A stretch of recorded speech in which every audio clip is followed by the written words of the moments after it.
Deuxième partie de notre programme, nous allons maintenant nous poser les mêmes questions que dans la première partie, mais pour nos bras et nos mains.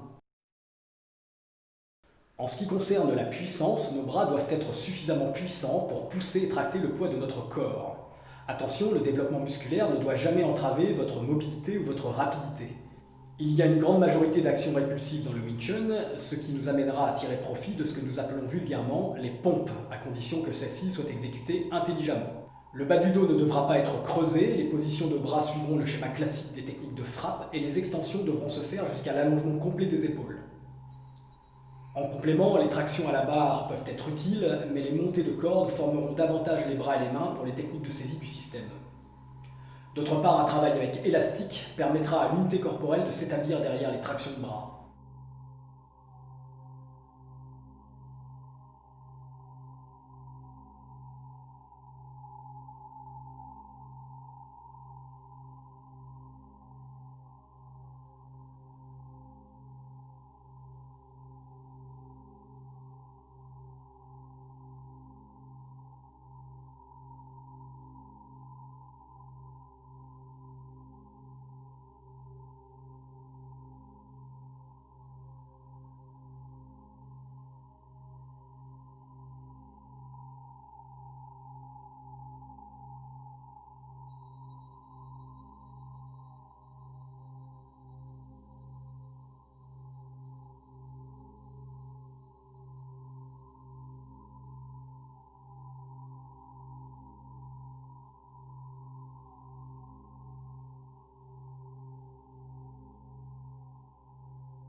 Pour ce qui est de la résistance, même si nous ne sommes pas censés entrer en opposition avec la force adverse, les bras doivent avoir un minimum de résistance afin de faire face aux pressions articulaires qu'ils pourraient subir.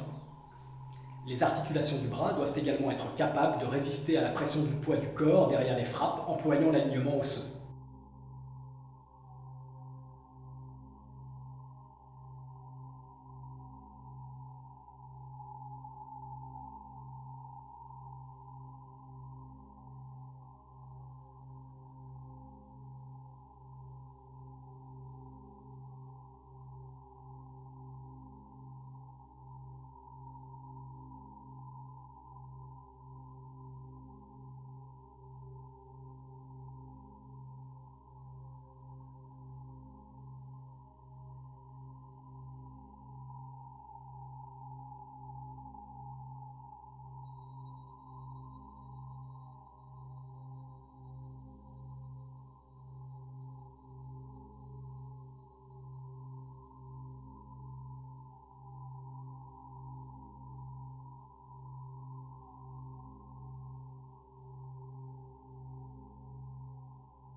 Les bras doivent être endurants dans le sens où ils ne doivent pas se fatiguer trop vite face aux répétitions de gestes rapides.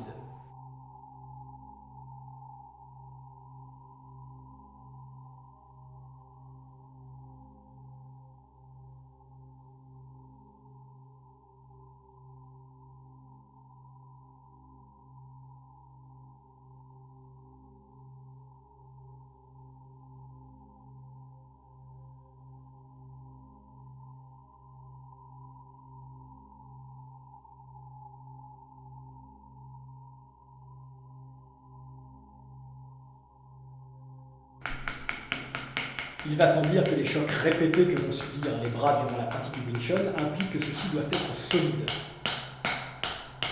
Les percussions sur différentes parties des bras doivent se faire graduellement afin que les os s'adaptent progressivement et que l'énergie y circule de mieux en mieux.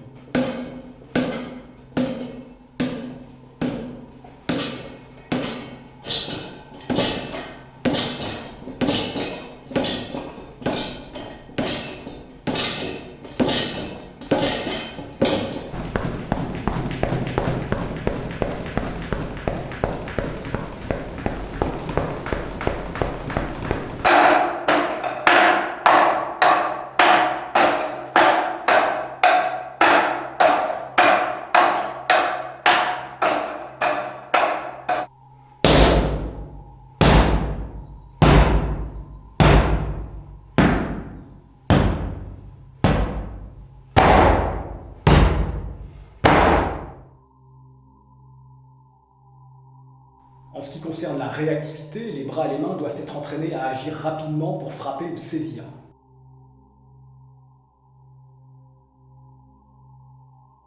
L'explosivité est une qualité primordiale dans la pratique des arts martiaux. Les bras doivent donc être capables de fournir une force de répulsion ou de traction explosive. Attention avec les exercices de traction, car si l'unité corporelle n'est pas sollicitée et que votre épaule n'est pas assez entraînée, vous risquez de vous blesser.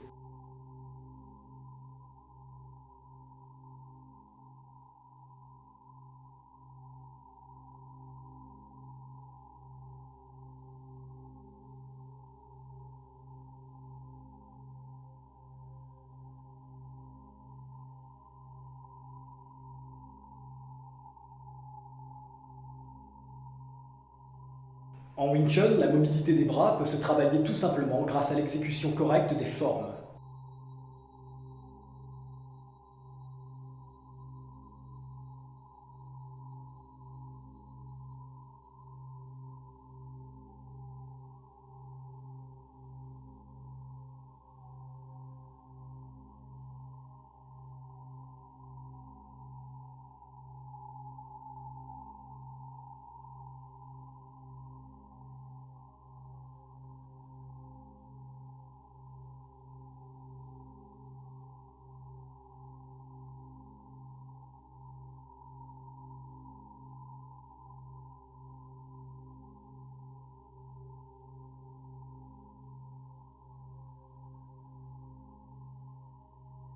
La souplesse des bras est nécessaire afin d'équilibrer tout le travail de renforcement que le Wing Chun implique. L'énergie vitale circulera mieux dans des muscles et des articulations dont l'amplitude aura été travaillée.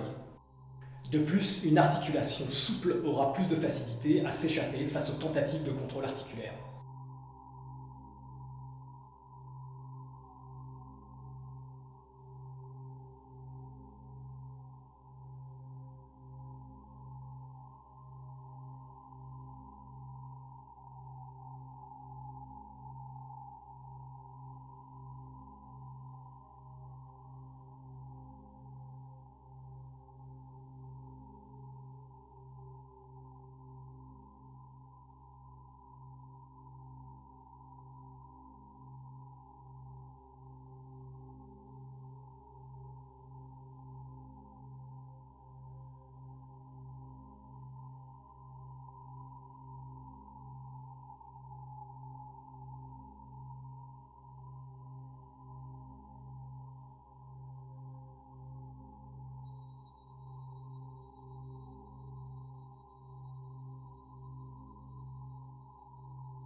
Bien entendu, la synchronisation des bras entre eux et des bras avec le reste du corps peut également être assurée par le travail des formes, mais elle sera particulièrement affinée par le travail des armes.